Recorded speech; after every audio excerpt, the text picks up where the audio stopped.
Išvardėjau visas veikas, kurių padarimo įtariama yra Neringa Venckienė. Visa informacija apie galimas maksimalias ar laisvės atėmimo bausmių sankcijas ar kitas bausmių rūšis yra tikrai vieša. Ir teismas sprendžia individualiai skirdamas bausmę konkrečiu atveju, todėl tikrai nenorėčiau spekuliuoti apie būsimos, jeigu tokia bus skiriama bausmė suma. O kurią veiką yra griežčiausia bausmė?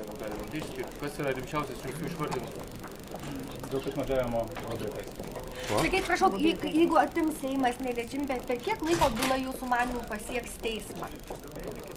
Na, prokurorai neinformavo mane apie kažkokias kliūtis, kurios trukdytų užbaigti ikiteisminį tyrimą. Prokurorai, kiek dar yra bylų arba ikiteisminių tyrimų dėl ponios Venckienės? Vienas tik tai ar yra ir daugiau dar, neskaitant šitą?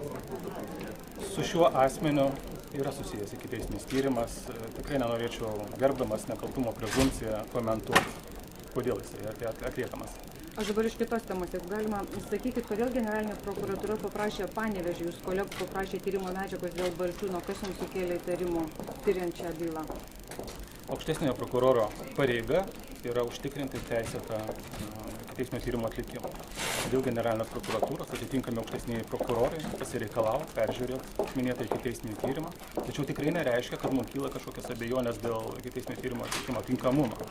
Tiesiog bus patikrintas ikiteisminis tyrimas ir patikti visuomeniai atsakymai, kokia generalinės prokuratūros prokuroro pozicija. Bet kodėl to prireikė? Čia aukštesniojo prokuroro yra sprendimas. Nu, bet argumentai, motyvai, kodėl? Tiesiog patikrinti ikiteisminį tyrimą ir ar viskas... Kodėl juk tikrinami ne visi? Kodėl šitas būtent išskirtas yra? Gana dažnai tokia praktika yra atlikta. Prokurore, o kaip apskritai vertinate paties darbą, kai dažnai yra suėmimai skambus, o po to dažniausiai baigėsi niekuo?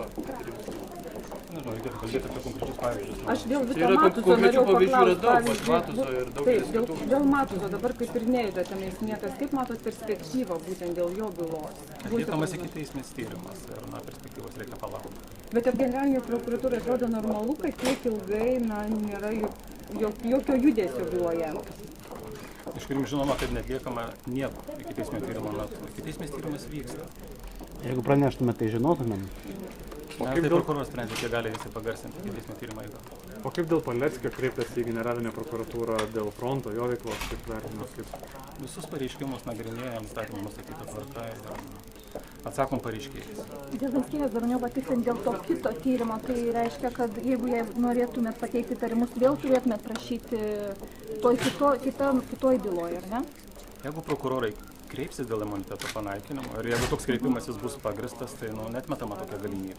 Bet anksti apie tai kalbėti. Dar vis tik dėl to, dėl bylos tyrimo jūs generalinė prokuratūra kur Panevėžio paprašėt, ar tai dažnas vis tik yra reiškinys, ar dažnai jūs tokių bylų paprašot patikrinti? Tai sakau, aukštesnio prokuroro savarankiškas sprendimas. Tik tai noriu vieną dalyką akcentuoti, kaip kartais eskaluojama, kad tai trukdys ikiteisminio tyrimo atlikimai. Šiuo metu, kai asmuo suimtas, kai reikia ypač spartaus ikiteisminio tyrimo atlikimo, tai viskas organizuojama taip, kad tas ikiteisminis tyrimas nebūtų sutrukdytas. Tikrai, kaip sakant, tai neužvilkins ikiteisminio tyrimo atlikimo. Patikrinimas organizuojamas tokiu būdu, kad netrukdyt Panevėžio pareigūnams dirbti. Ačiū labai.